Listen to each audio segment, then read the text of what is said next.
JD Vance walked into the studio, ready for a tough interview. Tough questions were what he expected, but not on the agenda was the direct insult against President Trump. What ensued is something that made the entire studio reach total shock and silence. The blinding studio lights reflected off the gleaming glass table between Senator JD Vance and his interviewer. The live TV-controlled chaos danced around them, producers in hushed tones into headsets, camera operators adjusting their framing, and a makeup artist cleaning sweat from the host's forehead. The tension hung in the air. This was no standard political debate. This was TV at its prime-time best, a high-pressure battle watched by millions across the country. Vance had been called in to discuss President Trump's latest policy initiatives, but come on, nobody imagined that's the only thing this interview would cover, not with this host sitting in front of him. Elliot McManus was a veteran political commentator, sharpened by years of fiery exchanges. He'd built a reputation on asking tough questions and sharper accusations, especially when it involved Trump and his supporters. His audience was expecting fireworks, and with one of Trump's most vocal defenders, Vance, in that chair, they were going to get just what they hoped for. The teleprompter timer counted down to 0. The red light went on. Showtime. "Senator Vance, appreciate you coming," McManus began, his tone smooth and practiced. Vance, clad in a well-tailored navy suit, nodded briefly. "Thanks for the invitation." The pleasantries would be short-lived. McManus leaned forward, his hands together. His voice became sharper. "Let's cut right to it. President Trump has been pushing policies that many, including members of your own party, believe are extreme. Critics say he prioritizes personal loyalty over the good of the country, and yet you've defended him at every turn. Why?" It was a thoughtful question, worded to place Vance on the back foot, but he had experienced this before. He knew just how the press worked this trick. He remained expressionless. "I support the president because his policies work," Vance responded, his voice firm. "We've seen economic growth, a stronger stance on global affairs, and a real commitment to putting American workers first. That's why millions voted for him." McManus blew out through his nose, incredulity crossing his face. He wasn't pleased. "But at what cost?" he asked. "You know that almost half the nation believes him to be a threat to democracy." The atmosphere in the room became charged. Vance's jaw tightened, but his cool didn't break. "A threat to democracy is a description that gets tossed around quite a bit these days," he responded, even but very pointedly in tone. What followed? None of the crew in the studio was prepared, and neither were McManus. If democracy is to be hearing the voice of the people, then you cannot dispute that Trump had prevailed. He did so because of millions believing in his vision. That's the purpose of elections. JD Vance's words were boisterous, unrepentant, but Elliot McManus wasn't done yet. He tilted his head slightly forward, the tone adopting a slightly condescending intonation. "You say that, but come on, don't Trump voters just want to sell out the country for loyalty?" The moment he uttered those words, everything changed. The mood in the room changed in a snap. This was not an ordinary political debate anymore. This was not an ordinary interview. This was a moment. A low buzz of muttering ran through the studio crowd, some gasping, others squirming uncomfortably in their seats. In the control room behind the glass wall, the room fell as silent as a morgue. Producers waited with bated breath, their hands poised over controls, wondering what would transpire next. McManus didn't move, unruffled, to observe how Vance would react, and he did. Vance's fingers dug harder into the table, his gaze locked on McManus with fresh brutality. It was as if, suddenly, the whole dynamic of the interview had shifted from political jargon to something infinitely more personal. Everyone waited, because what came next would determine the rest of the night. But no one could have imagined just how incendiary it was going to become. For a moment, Vance simply stared at McManus, his expression unyielding. The silence lasted long enough to become a palpable force in the room. Had there been anyone in the control room drinking from a coffee cup, it might have hovered there in midair. The studio audience shifted uneasily, unsure what to do. Some of them whispered to those around them. Others sat like statues, eyes glued to the two men sitting at the table. They felt something was going to erupt. Finally, Vance leaned forward. His voice was lower now, controlled. "That's a shameful thing to say." He did not scream. He did not pound on the table. But the impact of his words hit like a sledgehammer. McManus blinked, pretending innocence. How so? Vance didn't flinch. His tone stayed even, calm, but there was an unmistakable edge to his words now. "You're not just attacking the president," he said. "You're insulting millions of Americans, hard-working people, people who believe in this country, people who have spent years watching politicians talk down to them while their towns collapse." And at that moment, McManus, the audience, and even the producers behind the glass realized something.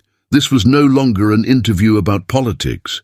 It was bigger than that, and nobody could avert their gaze, while their careers dissolved, while the very institutions that were supposed to protect them turned their backs, while they were called old-fashioned simply for being bold enough to have different values. JD Vance's words hung in the air, but Elliot McManus was not budging. He smiled, his head cocked just slightly. "Senator, don't be melodramatic," he said suavely. "I'm merely suggesting that some may view their absolute devotion as, well, unreasonable." Vance drew a sharp breath, his head shaking. This was exactly the problem. "You're doing it again," he snapped back.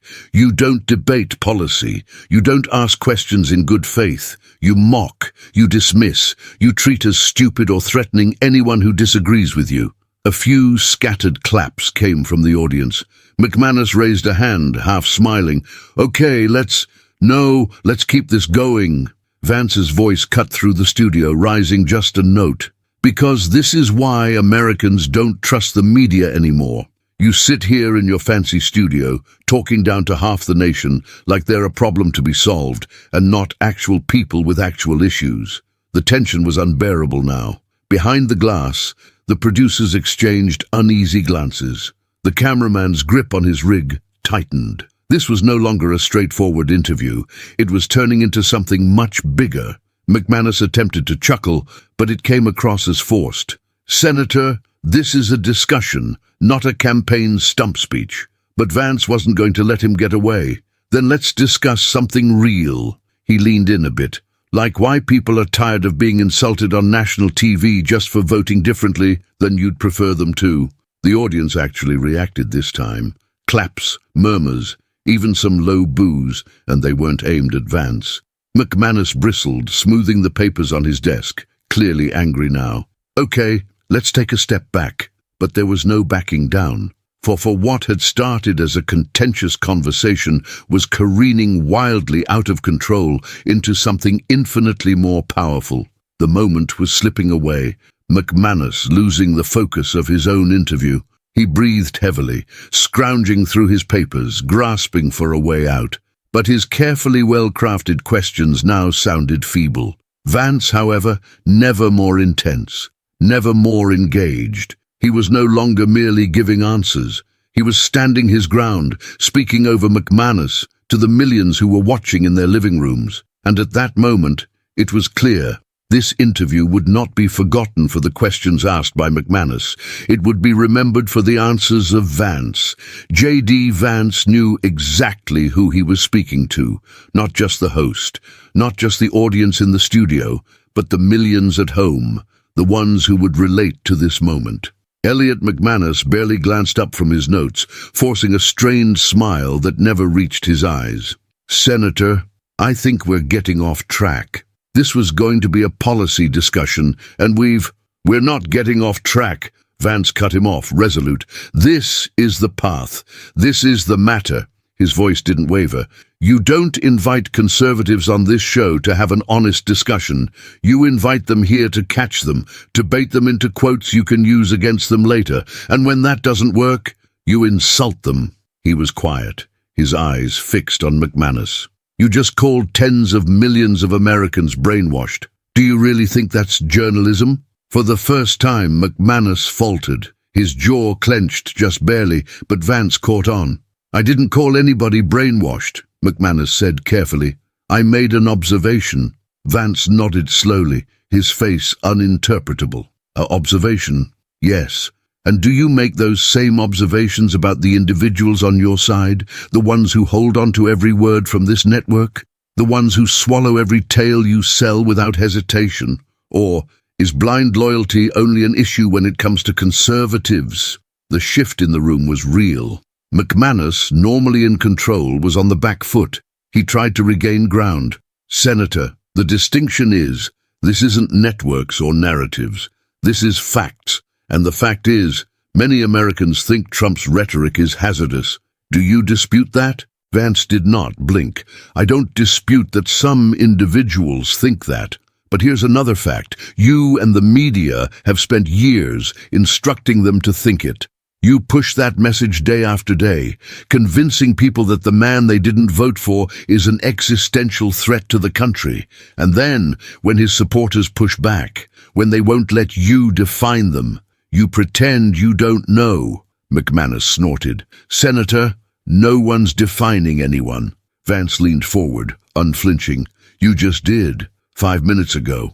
The crowd exploded. Applause. Some folks even stood up before sitting down again hastily. McManus gazed off camera, searching for the upcoming commercial break. His pen grip tightened. He was allowing things to slip away from him too fast, but he wasn't going to let it go quietly. Snap, snap, snap, went his pen against the face of the table, straightening his back. Okay, he replied. Let me pose this question to you then. If all of this is simply media bias, if Trump's presidency is as great and unifying as everybody says it is, why do so many people, even some of his own former officials, tell a different story? Vance did not flinch. JD Vance did not simply answer the question. He flipped the entire script on its head. Millions were watching. The studio mood was electric, and when McManus, the veteran presenter, tried to pin him down, he was unaware that he was losing control. Totally. McManus tried to laugh, but this time it was weaker. So, everyone's just lying, except Trump and his supporters. Vance did not even flinch. He looked at McManus, a calm, measured glance. But when the same people who've been wrong about nearly everything suddenly expect us to trust them again? He leaned forward, voice unflappable. Excuse me for being a cynic, and that's when the room exploded. This wasn't a few isolated bits of applause. This was cheering. McManus adjusted his tie, catching himself with a shock that he'd lost this round.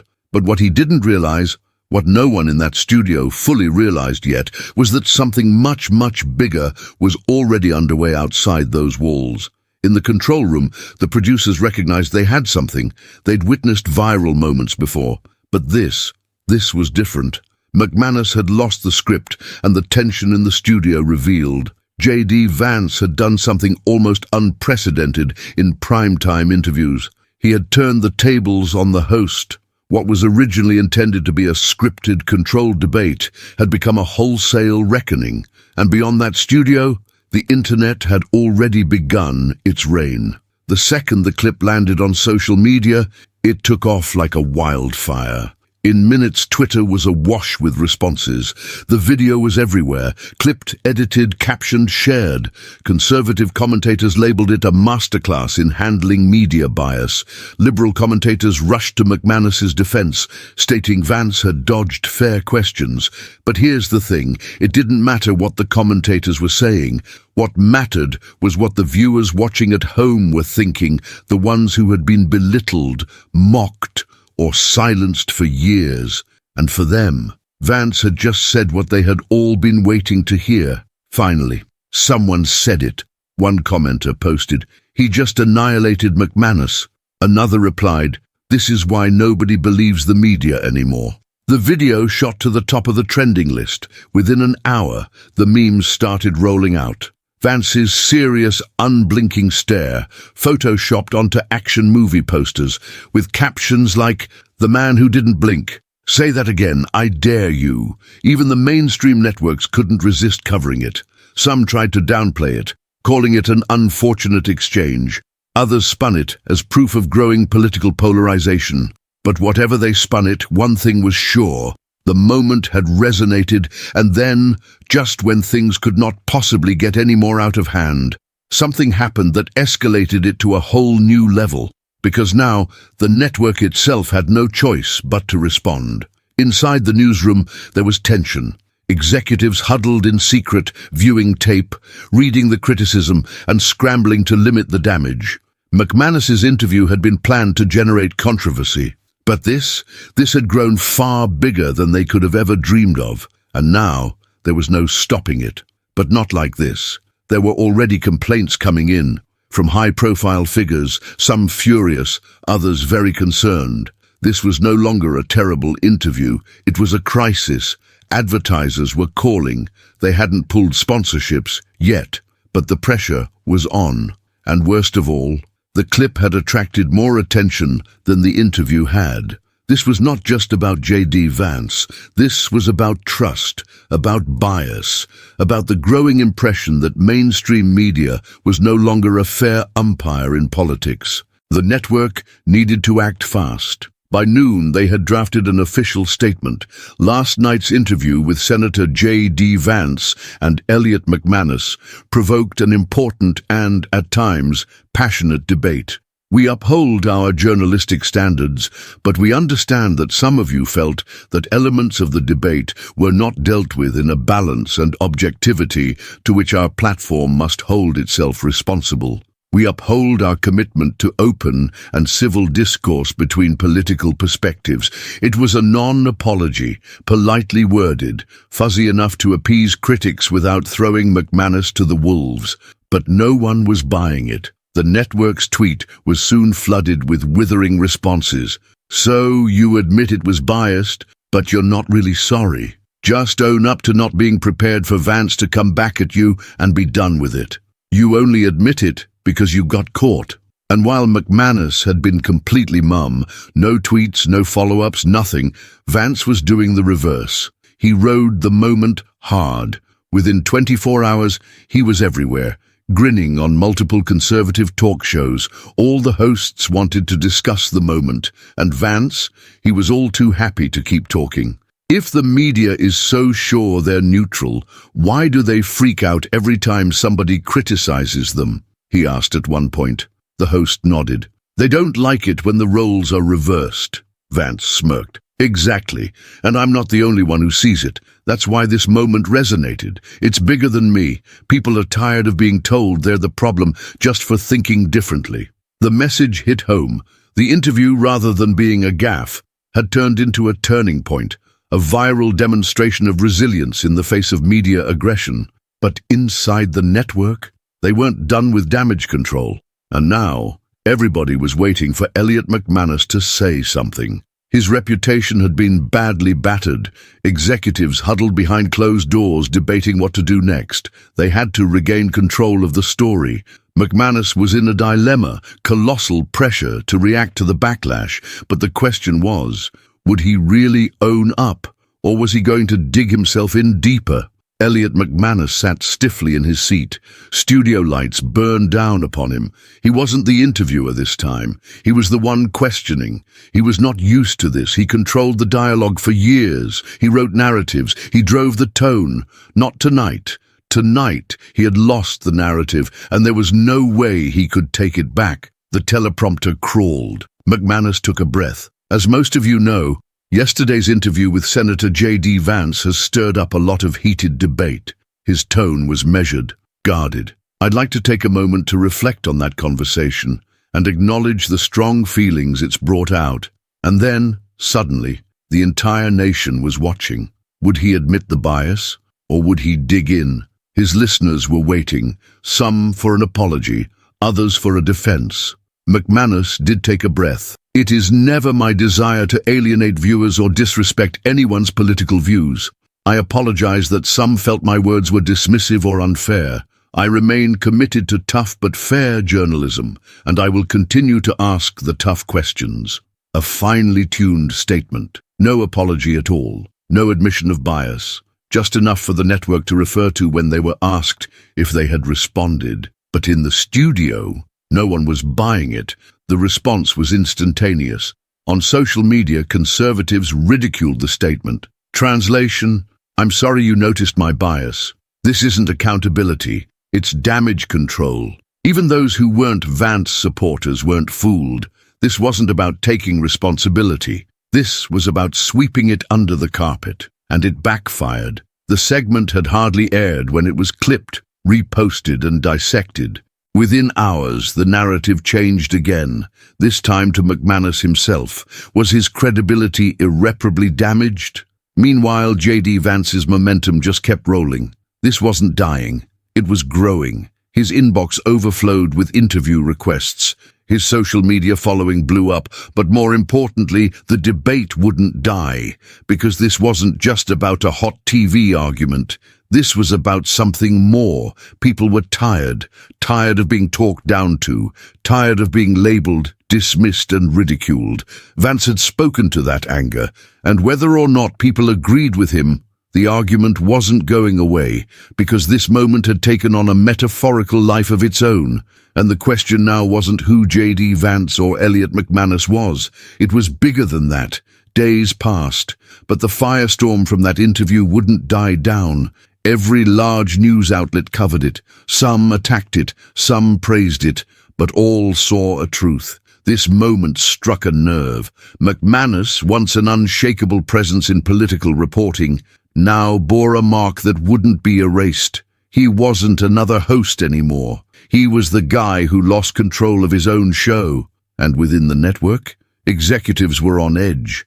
Their go-to strategy, waiting for controversy to blow over, wasn't working. The more they tried to deflect attention somewhere else, the more people kept bringing it back. Some advertisers started quietly backing away, suspending campaigns, reconsidering partnerships.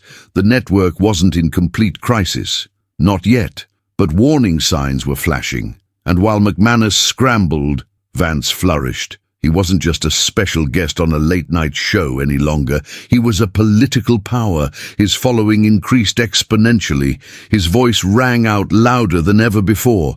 And the message behind his viral moment? It was catching on. Because this wasn't really about JD Vance. It wasn't about Elliot McManus. It was about the deep fault line of American discourse. Others saw themselves in that moment. Conservatives saw a man who would not be talked down to, who pushed back against a media machine that so often tried to shut them up. Moderates and independents, those who didn't love Trump, but also didn't think the media were telling the whole story, found themselves nodding along. Even some liberals, tired of mainstream accounts that wouldn't acknowledge media bias, allowed. McManus had crossed a line. This wasn't simply a TV moment. It was a cultural tinderbox. And that's why it wouldn't kill, because no matter which side of the aisle you're on, it forced a question. Do we truly desire real conversations, or do we simply want the ones scripted a certain way? That question hung in people's minds long after the cameras ceased, and ultimately, it wasn't JD Vance or Elliot McManus who spoke last. It was the American people. Moments like these don't happen. They speak something. That interview? It wasn't about a host or a politician. It was about power, about trust, about who gets to drive the conversation. So now it is your question. Do you believe political debates are fair? Do you think the media treats all voices equally? Or do moments like these show that some opinions are always meant to be dismissed? Let me know what you're thinking in the comments. Let's have the conversation. And if you'd like more stories that get to the point, subscribe. Because in a world where stories are molded before the facts even surface, you need the whole story.